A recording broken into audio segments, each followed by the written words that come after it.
Good morning class 12th student. कल मैंने आपको फॉर्मूले राइट करवा दिए थे इनवर्स ट्रिग्नोमेट्रिक फंक्शन के। आज हम लोग एक्सरसाइज 2.1 के क्वेश्चन सॉल्व करेंगे।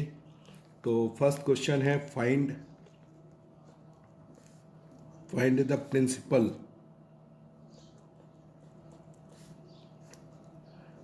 Principal values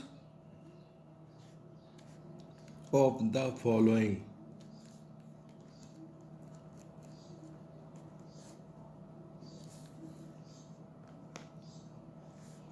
sign inverse -1/2।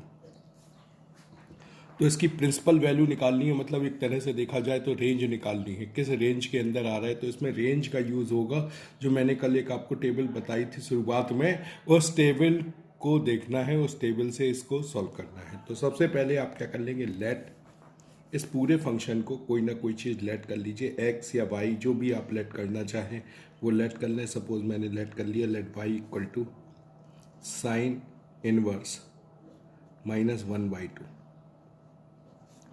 इस साइन को इस साइड कन्वर्ट कर लीजिए, तो साइन वाई इक्वल टू -1/2, ये वैल्यू इधर हो गई। तो sine Y equal to -1/2। Sine में किस एंगल की वैल्यू होती है, साइन 30 साइन π/6, साइन π/6। अब इसको क्या कर लो, ऐसे लिख लो, sine Y equal to sine -π/6। क्यों? क्योंकि क्या फॉर्मूला मैंने लगा दिया, because sine -θ equal to minus sine theta. 11th standard में मैंने ये तो मैं फॉर्मूला बताया था, आप लोगों को राइट करवाया था, sine -θ equal to minus sine theta. तो माइनस साइन थीटा को ऐसे लिख लिया, ऐसे लिख लिया। तो अभी सॉल्व करें तो y की वैल्यू क्या आ गई, सॉल्व करने पे y की वैल्यू आ गई -π/6।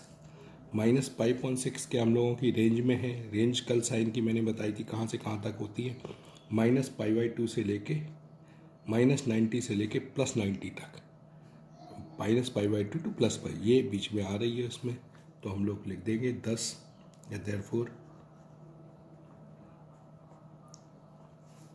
Principal value of sine inverse -1/2 is -π/6। तो ये आंसर हो जाएगा। तो इस तरह से आप क्वेश्चन को करें। सबसे पहले क्वेश्चन को कोई वेरिएबल से लेट कर लें, चाहे वाई एक्स जो भी हो, फिर इस इन्वर्स को इधर लाएं तो नॉर्मल ट्रिग्नोमेट्रिक फंक्शन बन जाएगा। जब नॉर्मल ट्रिग्नोमेट्रिक फंक्शन बन जाए तो 1/2 वैल्यू देखें, 1/2 किसकी वैल्यू होती है, वो साइन π/6 की वैल्यू होती है, माइनस साइन π/6 आ गया। अब ये माइनस हटाना है, तो ये माइनस हटाने के लिए हम लोग क्या कर सकते हैं, साइन -θ। तो इस तरह से फॉर्मूला अप्लाई किया, y की जो वैल्यू आई, जो वैल्यू आनी चाहिए वो इस रेंज में होनी चाहिए, इसके बिटवीन में होना चाहिए। अगर इस यहाँ से यहाँ तक है वैल्यू सेटिस्फाई कर रही है तो ही क्वेश्चन सही है। नेक्स्ट क्वेश्चन करते हैं,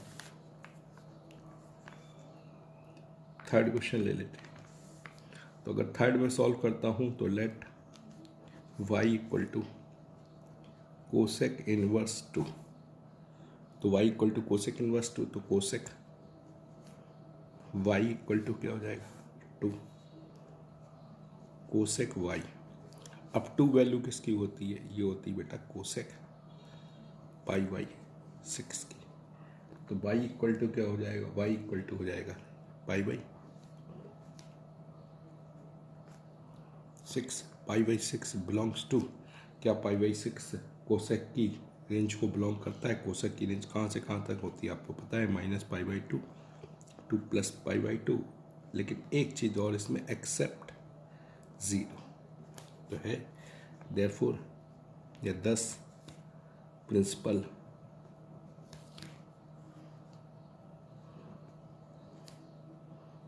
value of cosec inverse 2 is π/6। तो इस प्रोसीजर से आपको क्वेश्चन समझ में आ रहे होंगे, ऐसे ही आप क्वेश्चन इसके और पार्ट्स कर लेंगे।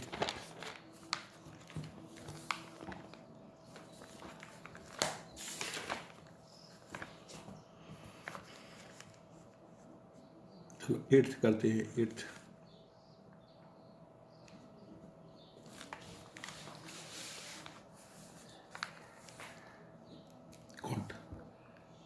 Cot inverse √3 let y equal to cot inverse √3। Cot inverse इस साइड लाओ, cot y equal to √3। Cot y √3 value cot में किसकी होती है? कॉट π/3। तो कॉट π/3 की ये वैल्यू होती है, तो अब कंपेयर करो तो y इक्वल टू कितना आ जाएगा? y इक्वल टू आ जाएगा π/3। सॉरी π/3 की नहीं होती है ये बेटा, π/6 की होती है। तो y इक्वल टू हो जाएगा π/6। π/6 बिलोंग्स टू, अब उसकी रेंज देखो, रेंज देखो कॉट की कहाँ से कहाँ तक होती है? वो होती है 0 to π। कॉट की रेंज तो बिलोंग्स टू 0 to π। क्या 0 to π के बिटवीन में बिलोंग कर रही है? Yes, it is belong to 0 to π। तो 0 to π में अगर बिलोंग कर रही है तो हम लोगों की यही वैल्यू है। 10 प्रिंसिपल वैल्यू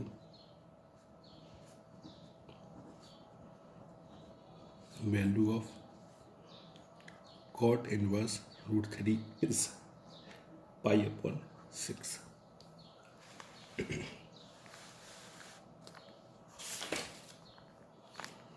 नेक्स्ट अब हम क्वेश्चन नंबर इसका 11th लेते हैं। 11th क्वेश्चन में देखो क्या कहा गया, find the value of the following. यहाँ लिखा हुआ है tan inverse 1 plus cos inverse -1/2 plus sine inverse -1/2। इसकी पूरे की वैल्यू निकालनी है, तो इसको आप लेट कर लीजिए। Let x equal to tan inverse 1, y equal to cos inverse -1/2 और z equal to sine inverse -1/2। तो ये वैल्यूज को हमने लेट कर लिया। Taking x equal to tan inverse 1, तो tan इनवर्स को इधर लेके आएंगे तो tan x इक्वल टू क्या हो जाएगा? 1। अब tan x इक्वल टू 1 है तो 1 किसकी वैल्यू होती है? tan π/4 की। तो x इक्वल टू क्या हो गया? π/4। π/4 देखो रेंज में आ रहा है, π/4 बिलोंग्स टू, हम tan की जो रेंज होती थी वो क्या थी? -π/2 टू +π/2, बिटवीन -π/2 एंड +π/2। बिटवीन -π/2 +π/2 होती है, तो उसमें है ये π/4 बीच में। तो अब next taking y equal to cos inverse -1/2। तो cos y equal to -1/2, cos y equal to -1/2। अब वैल्यू देखो आप, 1/2 वैल्यू होती है कॉस π/3 की। अब कॉस π/3 के बाद में हम लोग क्या, ये माइनस का साइन हटाना है, तो या तो वो फॉर्मूला याद करो, ऑल स्टूडेंट टिकट कलेक्टर। पहले कॉस की रेंज के बारे में भी सोच लो कि कॉस की रेंज कहाँ से कहाँ तक होती है। कॉस की रेंज होती है बेटा 0 से लेके और पाई तक। 0 से लेके पाई की बिटवीन की वैल्यू आनी चाहिए। तो फर्स्ट क्वाड्रेंट में तो सभी प्लस होते हैं, सेकंड क्वाड्रेंट में कॉस माइनस का होता है।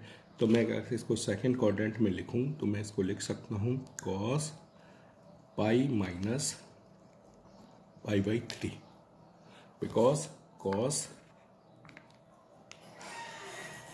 पाई minus theta equal to minus cos theta. Cos pi minus theta किसके इक्वल होता है? माइनस कॉस थीटा के। तो इसको मैं क्या लिख लूँगा? ऐसे लिख लिया। अब एक्चुअल सब्ट्रैक्शन कर दो, एक्चुअल सब्ट्रैक्शन करोगे 3π यानी कॉस 2π/3। तो y की वैल्यू क्या आ गई? 2π/3, और 2π/3 बिलोंग कर रही है, किसको बिलोंग कर रही है? 0 to π को। ठीक है, तो ये भी सही, क्योंकि 0 to π के 0 से 180 के बिटवीन में है। अगर 2π/3 को आप सॉल्व करेंगे तो 120 डिग्री आएगा। कितना आएगा? 120। 0 और 180 के बिटवीन का होता है। ठीक है। जेड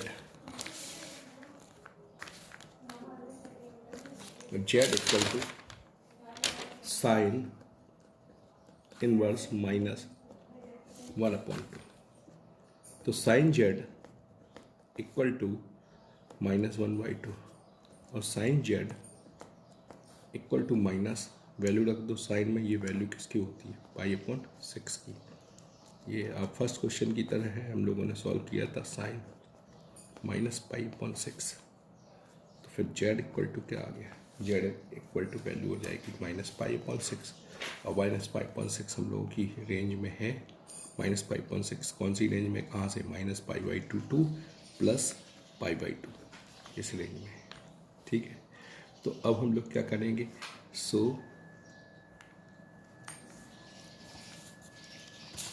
अब सारे क्वेश्चन को नोट कर दो फिर एक बार।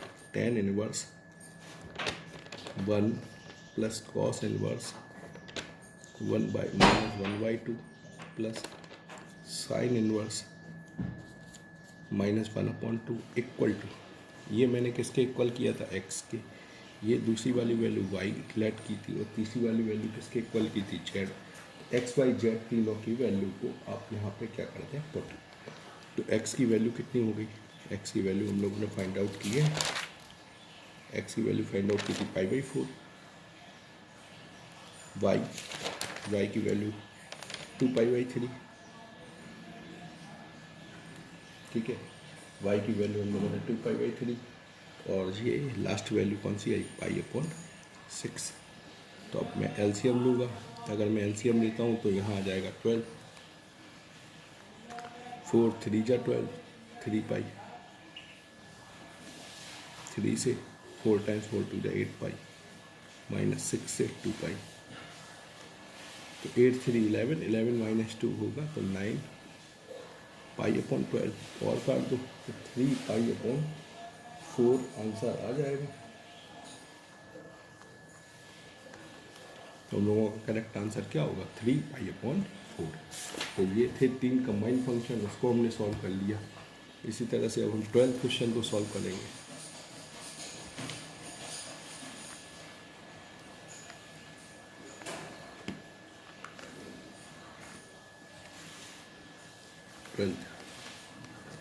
ट्वेल्थ क्वेश्चन क्या है, cos inverse 1/2 plus 2 sine inverse 1/2। तो लेट कर दीजिए, let x equal to cos inverse 1/2, ठीक है, एंड y इक्वल टू 2, या y इक्वल टू सिर्फ 2 हटाइए, सिर्फ इतना ले लीजिए साइन इनवर्स 1/2। तो अब हम लोग इसको सॉल्व करने वाले हैं, taking x equal to cos inverse 1/2 and cos x equal to 1/2, cos x equal to 1/2। अब 1/2 वैल्यू वो किसकी होती है, cos π/3। तो x equal to π/3 and π/3 belongs to, π/3 क्या हम लोगों की रेंज में है, π/3 रेंज में है 0 to π। ठीक है, तो अब इसका next second part y equal to solve करेंगे। y equal to taking y equal to sine inverse 1/2। तो sine y equal to 1/2, sine y की वैल्यू कितनी हो गई, 1/2।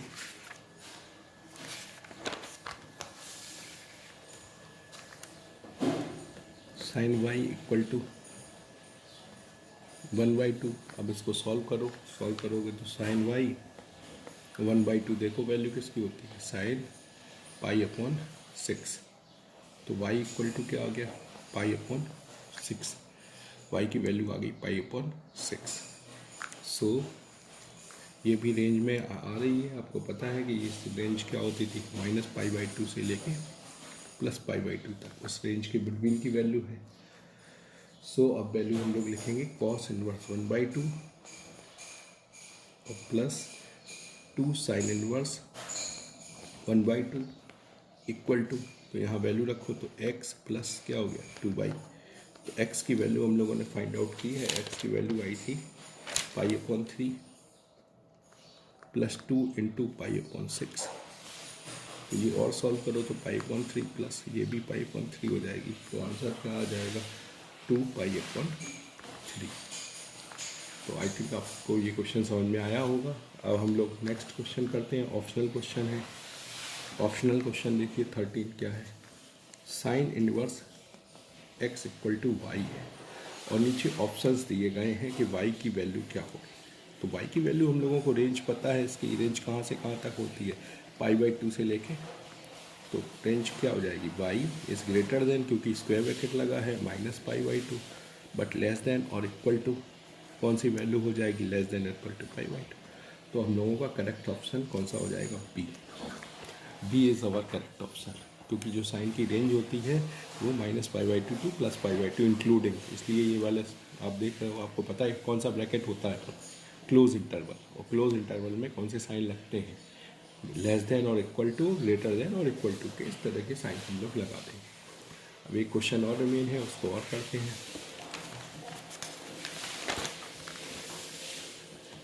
14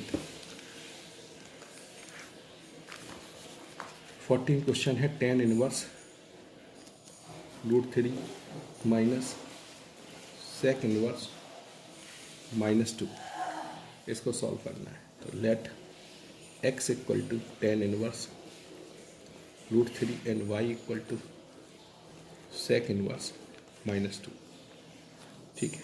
taking x equal to tan inverse √3, तो tan x equal to √3, tan x equal to आपको पता है ये 10π/3 की वैल्यू है, तो x इक्वल टू कितना हो जाएगा π/3, और π/3 बिलोंग्स टू π/3 -π/2 टू +π/2, जो 10 की रेंज होती है बिटवीन -π/2 टू +π/2 के बिटवीन में आ रहा है, ठीक है। Taking y equal to sec inverse -2, तो sec y इक्वल टू यहाँ पे हो गया -2, तो sec y इक्वल टू 2। अब ये 2 वैल्यू sec में किसकी होती है, sec में अगर आप 2 वैल्यू को देखो तो ये होगी 60 डिग्री की वैल्यू, ठीक है। तो 60 डिग्री को हम लोग क्या लिख लेंगे, sec π/3, तो sec y। अब सेक की रेंज भी आपको पता होना चाहिए, सेक की रेंज किस पे बेस्ड होती है, सेक की रेंज बेस्ड होती है कॉस पे, तो क्या होती थी 0 टू पाई -π/2, ये होती थी सेक की रेंज। तो इसको हम लोग सेकंड क्वाड्रेंट में अगर देखें तो सेकंड क्वाड्रेंट में ऑल स्टूडेंट टिकट कलेक्टर, तो ऑल स्टूडेंट का मतलब सेकंड में साइन और कोसेक प्लस का होता था, आगे सभी काय के होते थे माइनस।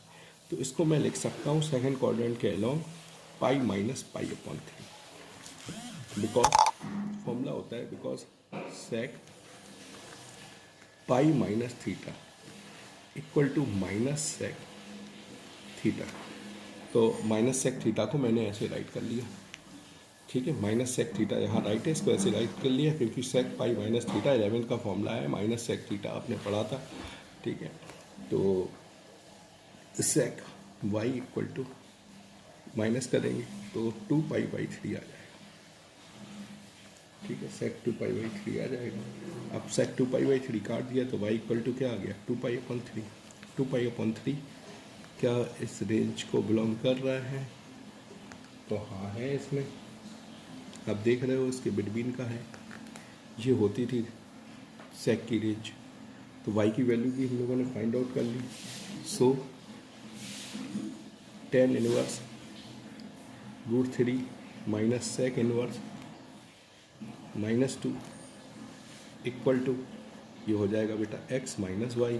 तो x की वैल्यू π/3 और माइनस y की वैल्यू देखो, y की वैल्यू हम लोगों ने फाइंड आउट की है, y की वैल्यू 2π/3। तो एलसीएम ले लेते हैं, 3 एलसीएम पाई -2π, तो और सॉल्व करेंगे तो क्या आ जाएगा -π/3। तो करेक्ट ऑप्शन कौन सा है, बी -π/3। आई होप आपको एक्सरसाइज अच्छे से समझ में आई होगी। अब नेक्स्ट डे मैं नेक्स्ट एक्सरसाइज सॉल्व करूँगा, आप लोग प्रॉपर्टीज़ को अच्छे से देख लीजिएगा और बेटा रेंज को अच्छे से पढ़ लो। वो एक बार तो याद करने पड़ेंगे। देखो कुछ चीज़ें ऐसी होती हैं जिन्हें याद करना पड़ता है, फॉर्मूले तो याद करने ही पड़ेंगे। बाकी देखो प्रूविंग की बात है तो अगर मैं एक एक उसको प्रूव करता हूँ एक एक फॉर्मूले को, तो उसमें टाइम भी ज़्यादा लगेगा और प्रूविंग नहीं आती है। सीधे क्वेश्चंस आते हैं और उन क्वेश्चंस को कंप्लीट कर लो, तुम्हें आ जाएगा करना। सीधे सीधा क्वेश्चन आएगा, आप लोग कर लेंगे। ठीक है, तो परेशान होने की ज़रूरत नहीं, घर पे रह के आराम से पढ़ते रहो। वीडियो पसंद आए तो बेटा लाइक ज़रूर किया करो। Thank you.